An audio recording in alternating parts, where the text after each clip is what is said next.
Hey everyone, I am trying out a new way to record lectures, and so we're going to try the Screencast-O-Matic way. It allows me to project the PowerPoint and then have the little webcam in the bottom right-hand corner. So this lesson, lesson 4, is all about rotation. So we've already looked at translations and reflections so far. The third one we're looking at is rotations. In this lesson, you should be able to understand and write the notation for rotations. You should be able to perform rotations of points and figures for 90 degrees, 180 degrees, and 270 degree angles of rotations. So let's go ahead and get started here.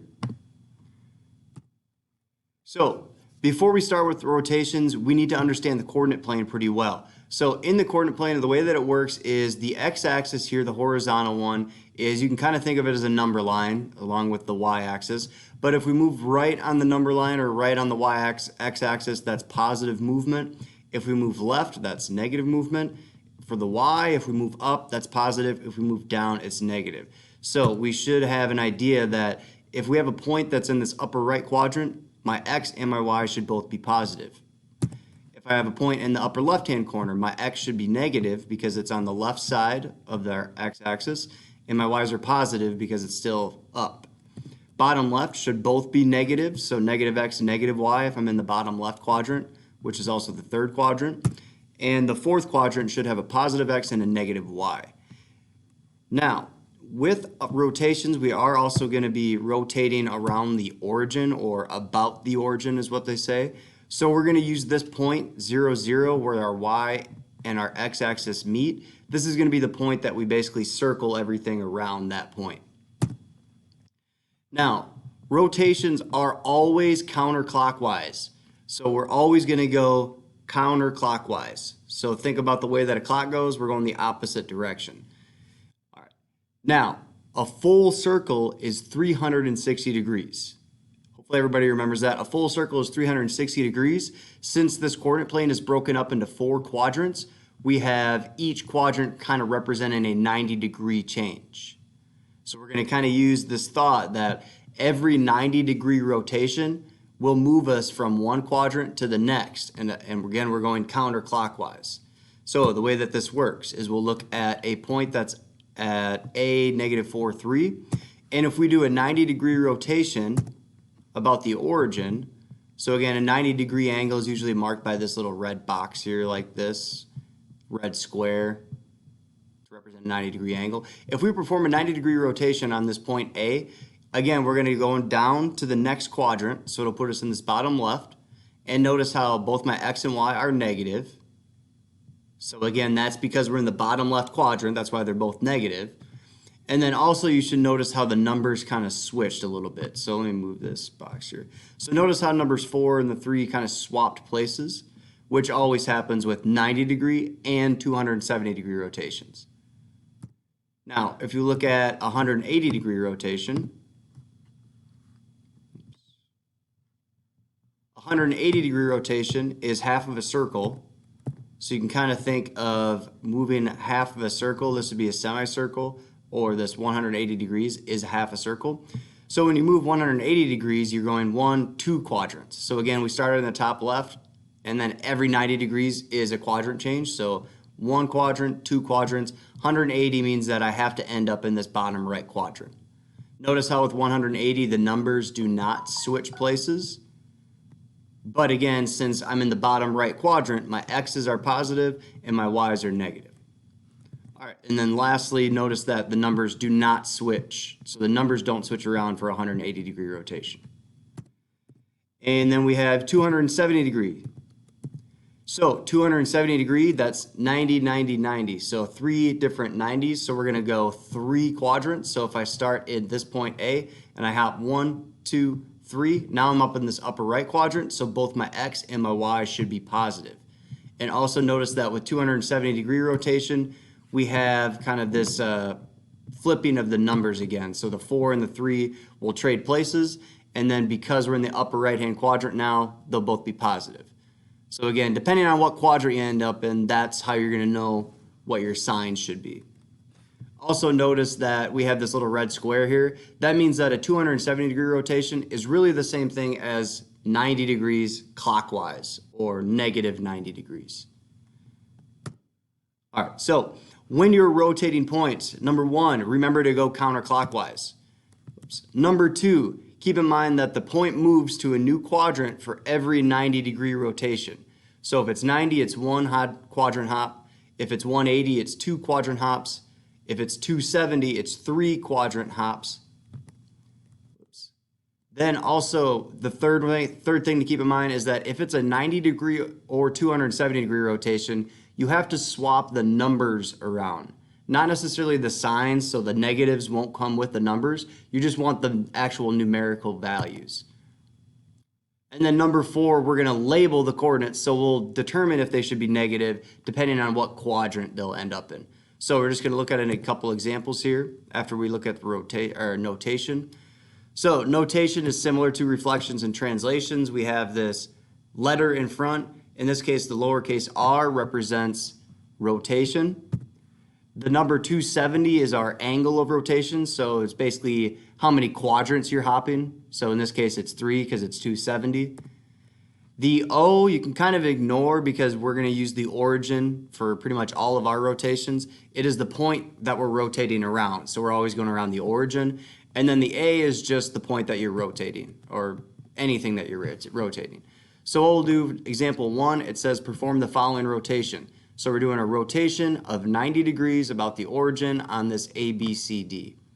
So keep in mind that because it's 90-degree rotation, it's going to be each point is going to be hopping to the next quadrant counterclockwise. But it is good practice. First thing that you should do is write down the coordinates of the pre-image. So A, I have recorded at is 3, 5. B is at 1, 7. C is at negative 2, 4. D is at 2, negative 1. So you always want to first start off with writing down where you're starting with. Then, because this is a 90-degree rotation, we would do the same thing if it was 270. Because it's a 90-degree rotation, notice how the numbers swap places. So our new points are going to have these number swaps. So for B, we started off at 1, 7. B prime is going to have 7, then 1. For C, we have negative 2, 4. For C prime, we're going to swap the 4 and the 2 around. Don't worry about the negatives right now. And then for D, we start off at 2, negative 1, so now it'll be 1, 2. So again, you're just switching the numbers around, not necessarily the signs. Then finally with step 3, what you're doing is you're figuring out what quadrant they'll end up in, and then that will tell you what your signs should be for those points. So let's start with A. So if A starts in this upper right-hand quadrant, that's where X and Y are both positive. And if we move 90 degrees counterclockwise, that just means we're moving to this quadrant over here because that's the counterclockwise, the next quadrant, and it's a 90-degree change. So again, each 90 degrees is going to put it in a new quadrant. So if I'm in this quadrant, that means my X's are negative. That's why I have a negative 5 here. And then my Y's are positive. So that's why it's positive 3. For B prime, B starts in the same quadrant as A. So 90 degrees is going to put it in this next quadrant right here. So that's why, again, it's a negative X, positive Y. C and D are a little bit different. So C starts in the upper left quadrant. 90-degree rotation will put it down here in the bottom left where my X's are negative and my Y's are negative. So that's why C prime, I need to fix that, is negative 4, negative 2. So they're both negative because the point's going to end in this quadrant. And then D, since it's starting in the bottom right, 90 degrees is going to put it up to the top right, which would both be positive. So that's why D's at 1, 2. And then we can actually plot these points to get this figure here. And that's what this rotated ABCD would look like if you rotated it 90 degrees counterclockwise. So again, remember to go counterclockwise. The point moves to a new quadrant for every 90-degree rotation. If it's a 90 or 270, you have to switch the numbers around. And then you label your coordinates based off of what quadrant they'll end up in. So example 2. This would be, if we were live class, I would have you try this one out here. We're just going to kind of go through it together. So again, we always start off with, if you don't have it graphed, you can graph it. Or if you don't know where your points are at, you need to write them down. So step 1 in this problem, it says we're going to take this triangle XYZ, that has points X, Y, Z at those locations, and we're going to perform a 180-degree rotation. So that's 2 quadrant hops. So step 1, write down the coordinates of the pre-image. So it's already done for us here. So X is -4, 7, Y is 0, 8, Z is 2, -1. Step 2, because this is a 180 and not a 90 or 270, there is not going to be like this number switching going around. So the 4 and the 7 are still in the same order. 0 and 8 still in the same order. Z, 2 and 1 still in the same order. Step 3 is you need to figure out what quadrant all of these points are going to end up in after you do 2 quadrant hops. And then that's how you figure out what their signs should be for their X and their Y coordinates. So since X starts in the upper left quadrant, we're going 2 because it's 90, 180. That means X is ending in this bottom right quadrant. So that means my X's should be positive, my Y should be negative. So that's why I have +4, -7. My Y prime is at 0, my Y is at 0, 8 here. When I jump this 2 quadrants, it's actually just gonna hop to this X-axis here. That's 1 quadrant hop. And then the next one, we'll put it right down here, which the red mark's already there. That's where Y prime after 2 quadrant hops will be at 0, -8. And then Z, since it starts in the bottom right, and we're going 2 quadrant hops, it'll go 1, 2. So I'm ending on this top left quadrant. So that means my X's are negative. That's why it's -2 here. And my Y's are positive, so that's why it's +1. And after you graph it, it should look like an image like that. All right, we got a couple more that we're gonna do. Just real quick, with 180-degree rotations, there is kind of this shortcut rule. All you really need to do in order to figure out where the new point should be is just change the sign of both of the coordinates. So like notice how X, we started at -4, 7. X prime is now at 4, -7. So my -4 went to +4, +7 went to -7. We could skip down to Z. Z started off at 2, -1. Now it's -2, +1. So you're just changing the signs there. All right, so have that information. Example 3. So we're starting off with all the same points. So let me get that plotted here real quick. And now we want to rotate 270. So again, first step, always write down the points where you start. Since it's already written down for us, I'm not going to do that again. Step 2, is it a 90 or 270-degree rotation? This one is. So you have to swap the numbers around. So again, 7 went first, then 4. Here we have for Y prime, now we have 8, then 0. For Z prime, we got 1, then 2 now. So again, you have to swap the numbers for 270 and 90. And then 270 is 3 quadrant hops. So that means like for X is going to be starting in the top left here. We're going to go 1, 2, 3. So I'm ending in the top right. That means that my X's and my Y's both should be positive. Same with Y. We got 1, 2, 3. So Y prime is going to end up right here, this red dot. So that's +8, 0. Z prime is going to, Z starts in the bottom right. So 3 quadrant hops is going to be 1, 2, 3. So that means Z prime is going to end in this bottom left. So that's why they're both negative now.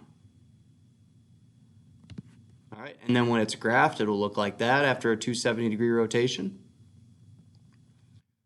All right, and then one more quick example here. So example 4, we have these 4 points here. We're doing a -90, so that means we're going clockwise 90 degrees, so 1 quadrant hop. So again, first step, write down the coordinates. So that's where A, B, C, D are located. Since it's a 90-degree rotation, we have to flip it. So we flip the numbers around. So step 2, we have the changing of the order of the numbers for each point. So you should be able to look at that. And then step 3, -90 means we're going clockwise 1 quadrant. So A is going to end up in the top right, so they're both positive, so 2, 4. B is going to end up in the top left, so -1, 5. And then you should see where C prime and D prime are. All right, so wrapping this up, we should have that graph there. This PowerPoint is also on Schoology if you want to look at it that way. Just be sure to complete lesson 4 assignment. After you complete lesson 4, If you want to go ahead and take a look at lessons 3 and quiz